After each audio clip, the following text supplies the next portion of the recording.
नमस्कार दोस्तों, मैं आपके साथ जर्नलिस्ट सुमित और हम लोग आपको तस्वीरें लोकसभा चुनाव 2024 की दिखा रहे हैं। ये मेरा नया चैनल और आप लोग इसको सब्सक्राइब कीजिए, शेयर कीजिए।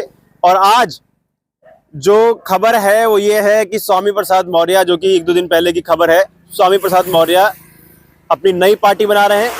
आज उन्होंने समाजवादी पार्टी की सक्रिय सदस्यता से इस्तीफा दिया। उसके बाद एमएलसी, जो समाजवादी पार्टी ने उनको एमएलसी बना के भेजा था, एमएलसी पद से भी इस्तीफा दिया। 22 फरवरी को दिल्ली के तालकटोरा स्टेडियम में वो इस बात की औपचारिक जो घोषणा अभी होनी है वो 22 फरवरी को करेंगे। सभी लोगों को इंतजार है क्योंकि कई नेताओं ने, समाजवादी पार्टी के कई बड़े नेताओं ने समाजवादी पार्टी के स्वामी प्रसाद मौर्य का समर्थन भी किया। तमाम मुद्दों पर हम लोग बातचीत करेंगे कि अगर स्वामी प्रसाद मौर्य नई पार्टी बनाते हैं तो एक जो बड़ा सा गैप पिछड़ों के नेतृत्व में, पिछड़ों की राजनीति में दिखाई दे रहा था, क्या उसको स्वामी प्रसाद मौर्य भर पाएंगे? तो उस पर बातचीत करने के लिए मेरे साथ भारत टीवी न्यूज़ के पत्रकार संपादक इमरान मौजूद है। इमरान, बहुत बहुत स्वागत चैनल पर। बहुत बहुत शुक्रिया। इमरान, जो हम लोग लगातार बात कर रहे थे कि एक बहुत बड़ा गैप है पिछड़ों के नेतृत्व में, उनकी राजनीति को लेके, उनकी लीडरशिप को लेके, स्वामी प्रसाद मौर्य जिस विचारधारा को लेके चल रहे हैं, क्या वो गैप अब भर जाएगा? बिल्कुल सुमित, बिल्कुल वाजिब सवाल है। जिस तरह से जो है कई दिनों से हम देख रहे थे, समाजवादी पार्टी ने स्वामी प्रसाद मौर्य को जो है एमएलसी बनाया, सदन भेजा। उसके बाद लगातार स्वामी प्रसाद मौर्य अपने मुखर अंदाज के लिए, मुखर जो है आवाज़ के लिए लगातार जाने जाते रहे, सामाजिक न्याय के मुद्दों को लगातार जो है तराजी देते रहे। अब ये जो है जिस तरह से स्वामी प्रसाद मौर्य लगातार आवाज़ को बुलंद कर रहे थे, सामाजिक न्याय की आवाज़ को बुलंद कर रहे थे, दलित, पिछड़े, शोषित और अल्पसंख्यक समाज की आवाज़ को जो है उठाने का काम कर रहे थे, बावजूद इसके समाजवादी पार्टी के जो तमाम छुटभइये नेता थे वो लगातार उनको उनका निजी बयान बता रहे थे। तमाम छुटभइये नेताओं की मैं बात कर रहा हूँ, ये जो मंडली है जो आसपास है। छुटभइये नेता की बात है तो छुटभइये नेताओं में शिवपाल जी भी थे, जो स्वामी प्रसाद मौर्य के बयान को निजी बयान बता रहे थे। नहीं, देखिए, मैं उन छुटभइये नेताओं की बात कर रहा हूँ जो लगातार जो अपने आप को पार्टी से ऊपर जो है समझते हैं, पार्टी गाइडलाइन से ऊपर समझते हैं, जो लगातार जो है दलित, पिछड़े समाज से उनको कोई मतलब नहीं है, कोई उनको दूर दूर तक जो है सरोकार नहीं है। आप शिवपाल जी को अगर जो है छोड़ दीजिए थोड़ी देर के लिए, तो तमाम नेताओं का मैं मतलब जो जिक्र कर रहा हूँ जो लगातार जो है ये कह रहे थे कि स्वामी प्रसाद का बयान जो है वो निजी बयान है और उनका बयान जो पार्टी का बयान है। कैसे मान लिया जाए कि उनका बयान जो पार्टी का बयान है और स्वामी प्रसाद मौर्य का बयान जो है वो निजी बयान है? अब आते हैं, आप लगातार ये कह रहे हैं कि पिछड़ों की जो राजनीति है उसमें जो एक बहुत बड़ा गैप था, क्या स्वामी प्रसाद मौर्य की जो नई पार्टी बनी है और स्वामी प्रसाद मौर्य जिस अंदाज के लिए, जिस मुखरता के लिए जाने जाते हैं, क्या उसको जो है वो भर पाएंगे? बिल्कुल ये वाजिब सवाल है। लोगों को लगातार, लोगों के मन में संशय बनाया हुआ है, ये जो है उत्सुकता है, क्या स्वामी प्रसाद मौर्य उस राजनीति के लिए जो है फिट बैठते हैं? तो सच है, क्योंकि जो मतलब जो समाज, जो दलित पिछड़ा समाज, जो माइनॉरिटी समाज, जो लगातार जो समाजवादी पार्टी जिसका मोह भंग हो रहा है, समाजवादी पार्टी से जो नाराज चल रहा है, समाजवादी पार्टी को विकल्प के तौर पर लगातार उसको ये लग रहा है कि अब समाजवादी पार्टी दलित, पिछड़े, अल्पसंख्यक की आवाज की, सिर्फ पीडीए की बात करती है लेकिन उस नारे को साकार नहीं कर पा रही है, सिर्फ मंच से पीडीए का नारा दिया जा रहा है।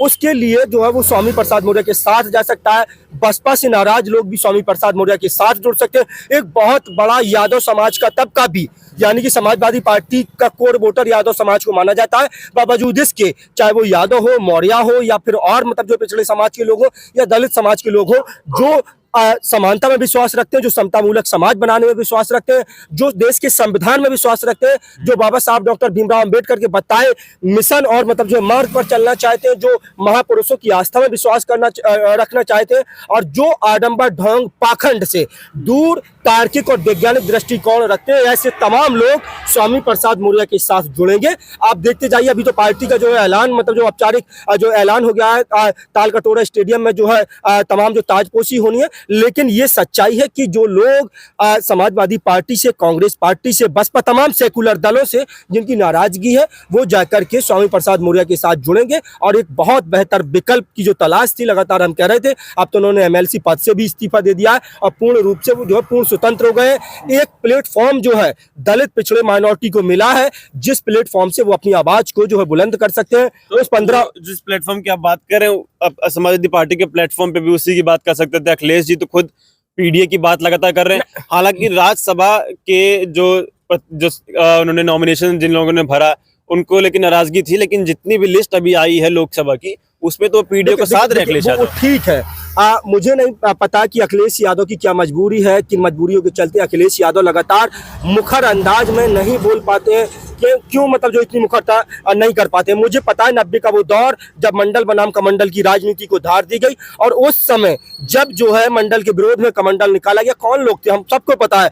1585 की जब हम बात करते हैं, हम कहते हैं हम पीडीए को साथ लेकर चलेंगे। एक 85% तबका वो अपने हक अधिकार से वंचित है। उस समाज की ठेकेदारी करने वाली तमाम पार्टियां उस समाज की आवाज को नहीं बुलंद कर पाती हैं। अगर ऐसे में स्वामी प्रसाद मौर्य लगातार आवाज को बुलंद कर रहे थे तो अखिलेश यादव को उनका समर्थन करना चाहिए था। अखिलेश यादव ने एक बार भी जो ये नहीं कहा कि जो स्वामी प्रसाद मौर्य कह रहे हैं उसमें गलत क्या है। स्वामी प्रसाद मौर्य जिस समाज की बात कर रहे हैं, जिस पिछड़े समाज की बात कर रहे हैं, जिस दलित समाज की बात कर रहे हैं, जिस शोषित समाज की बात कर रहे हैं, तो ठीक ही तो कह रहे हैं कि उसके साथ जो एक जाति हुई है, इस जो है देश में या इस दुनिया में दो ही तरह के लोग हैं, एक शोषक वर्ग है और एक शोषित वर्ग है। तो शोषित वर्ग का जितना शोषण हुआ है पिछले सालों में हम लगातार देख रहे हैं, वो अपने हक और अधिकार से वंचित है। जातीय जनगणना की जब बात होती है तो हालांकि अखिलेश यादव लगातार जातीय जनगणना की बात करते रहे, पीडीए की बात करते हैं, पीडीए में लगातार जो टिकटों का बंटवारा हो रहा है सही ढंग से मुझे लग रहा है हो पा रहा है।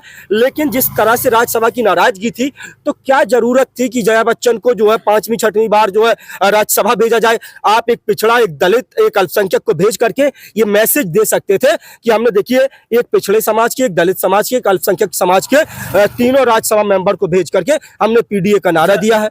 अखिलेश यादव अब इंडिया अलायंस से थोड़ा दूर नजर आ रहे हैं, लेकिन वही स्वामी प्रसाद मौर्य अभी भी समाजवादी पार्टी से अलग होने के बाद भी इंडिया अलायंस की मजबूती की बात कर रहे हैं, कह रहे हैं इंडिया जीतेगा। तो क्या इंडिया अलायंस, नई पार्टी के साथ इंडिया अलायंस में स्वामी प्रसाद मौर्य के शामिल होने की फिर गुंजाइश? देखिए बिल्कुल, स्वामी प्रसाद मौर्य और इंडिया अलायंस, हम लगातार इंडिया अलायंस की बात करते रहे। पता नहीं कि किन कारणों की वजह से जो है कांग्रेस पार्टी या समाजवादी पार्टी या जो इंडिया अलायंस जो है नहीं अभी मतलब जो बन पाया, बातचीत नहीं हो पाई, सीट शेयरिंग पे पैच फंस गया। क्या वो चीजें थी वो अलग छोड़ करके मुझे इतना पता है स्वामी प्रसाद मौर्य अपनी नई पार्टी के साथ आए हैं। लोकसभा चुनाव में उनकी जो है पहली एंट्री है। 2024 का लोकसभा चुनाव लड़ेंगे, कितनी सीटों पर चुनाव लड़ेंगे, कितनी सीटों पर उम्मीदवार उतारेंगे, ये जो है विषय जो है भविष्य में मतलब जो तय होगा। लेकिन बावजूद इसके मुझे इतना पता है कि वो भारतीय जनता पार्टी के साथ समझौता नहीं करेंगे, क्योंकि जिस जो है आपसी समानता की बात, जिस समता मूलक समाज बनाने की बात, जिस संविधान की लगातार बात और जिस सामाजिक न्याय की बात, वैचारिक क्रांति की बात लगातार स्वामी प्रसाद मौर्य करते रहे। और अगर स्वामी प्रसाद मौर्य उसी तरह की बात करते रहेंगे तो स्वामी प्रसाद मौर्य इंडिया अलायंस का हिस्सा हो सकते हैं, लेकिन भारतीय जनता पार्टी के साथ नहीं जाएगा। और इंडिया अलायंस, वाकई मैं कहता हूं कि इंडिया अलायंस मजबूत होना चाहिए। हो सकता है कि अभी इंडिया अलायंस मजबूत नहीं है, आने वाले टाइम में इंडिया अलायंस मजबूत हो जाए। चलिए ठीक है।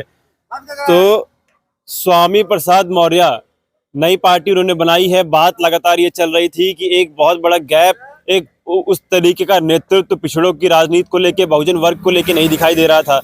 स्वामी प्रसाद मौर्य जिनका राजनीतिक इतिहास मान्यवर काशीराम के साथ भी रहा, बहन कुमारी मायावती के साथ भी रहा, तो उस कैडर के स्वामी प्रसाद मौर्य आते हैं और नई पार्टी जिसका नाम भी राष्ट्रीय शोषित समाजवादी पार्टी रखा है उन्होंने, तो क्या वो गैप स्वामी प्रसाद मौर्य भर पाएंगे? और इस लोकसभा चुनाव में स्वामी प्रसाद मौर्य की क्या भूमिका रहने वाली है? आप लोग इस पे अपनी राय कमेंट बॉक्स में दीजिएगा। फिलहाल ये वीडियो मैं खत्म कर रहा हूँ। इस चैनल को सब्सक्राइब कीजिए, शेयर कीजिए और आप लोगों के साथ हम लोग जुड़े रहेंगे। तब तक के लिए नमस्कार।